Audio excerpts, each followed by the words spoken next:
In the heart of Willow Creek, a sleepy Midwestern town of just over 2,000 souls, where the diner on Main Street served as the unofficial town hall and secrets were buried deeper than the winter snow, life moved at a predictable rhythm.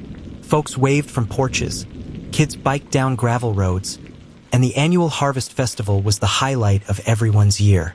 That all changed on a crisp autumn morning when Martha Jenkins, the town's beloved diner owner, was found lifeless in her cozy bungalow.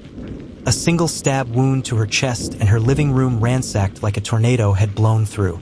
Sheriff Tom Harlan, a lifelong resident with a mustache that hadn't changed since the 80s, arrived first on the scene. He'd known Martha since they were kids. Hell, she'd poured his coffee every morning for the last 30 years. "Looks like a burglary," he muttered to his deputy, shaking his head at the overturned drawers and shattered vases. No forced entry, but the back door was unlocked, a common oversight in a place where locks were more habit than necessity. Word spread like wildfire through the community. A random act of violence, probably some drifter passing through on the highway. The town buzzed with fear and speculation at the diner that day, now run temporarily by Martha's nephew. As neighbors huddled over pie, whispering about locking doors for the first time in decades. State Detective Elena Ruiz was called in to assist, a sharp-eyed outsider from the city with a no-nonsense demeanor that clashed with Willow Creek's folksy ways. She eyed the scene skeptically. Random? In a town this small? But the evidence pointed that way. No fingerprints, no witnesses, and Martha's purse missing, along with some cheap jewelry. Elena interviewed the usual suspects. A few transients spotted at the truck stop. Martha's ex-husband who lived 2 towns over with an ironclad alibi. The community rallied, holding a vigil on the town square.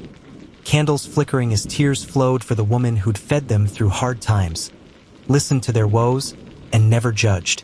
As days turned to weeks, the investigation hit dead ends. Elena, digging through Martha's financials, noticed inconsistencies. Small withdrawals from the diner's account, unexplained deposits. This wasn't random, she confided to Tom over lukewarm coffee. Martha was hiding something. They started peeling back layers, talking to locals who'd clammed up initially out of loyalty. Martha's best friend, Clara Benson, the town librarian and a widow herself, painted a picture of a woman burdened by quiet loneliness. But Clara's eyes darted when asked about Martha's late nights at the diner. Then there was Martha's brother, Hank, a farmer on the outskirts, who'd argued with her publicly about selling family land.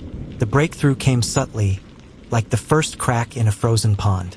A neighbor recalled seeing a familiar truck parked near Martha's house the night of the murder. Not a stranger's, but one belonging to someone in town. Elena and Tom re-interviewed Clara, pressing harder. Under the weight of questions, Clara broke, her voice trembling. It wasn't supposed to happen like this. Turns out, Martha had been in a secret affair with Hank's son, young Danny, who was half her age and engaged to Clara's daughter. The affair had ended badly, with Martha threatening to expose it unless Danny called off the wedding. But Clara insisted it was just gossip, nothing more. Suspense built as they tailed Danny, a hot-headed mechanic with a history of bar fights. He denied everything at first, sweat beading on his forehead in the interrogation room. I loved her, okay? But I ended it. Phone records showed frantic calls between them that night. The town held its breath, whispers turning to accusations. But then the twist hit like a gut punch. A hidden camera in Martha's diner, installed after a minor theft years ago, captured footage from earlier that evening. It wasn't Danny at the house, but Clara herself, slipping out the back with Martha's purse in hand. Confronted, Clara confessed in a flood of tears that shattered the interrogation room's silence. She'd gone to Martha's to plead for her daughter's future, but the argument escalated. Martha, heartbroken and bitter, had lunged with a kitchen knife in a moment of rage. Clara claimed self-defense, grabbing it and turning it back on her friend. Panicking, she'd staged the burglary to make it look random, taking the purse to throw off the scent. But the emotional core ran deeper. Clara and Martha had been more than friends in their youth, a forbidden love buried under decades of small-town expectations. Clara's act wasn't just protection for her daughter. It was a desperate bid to silence the pain of a rejected heart, a secret she'd carried since high school.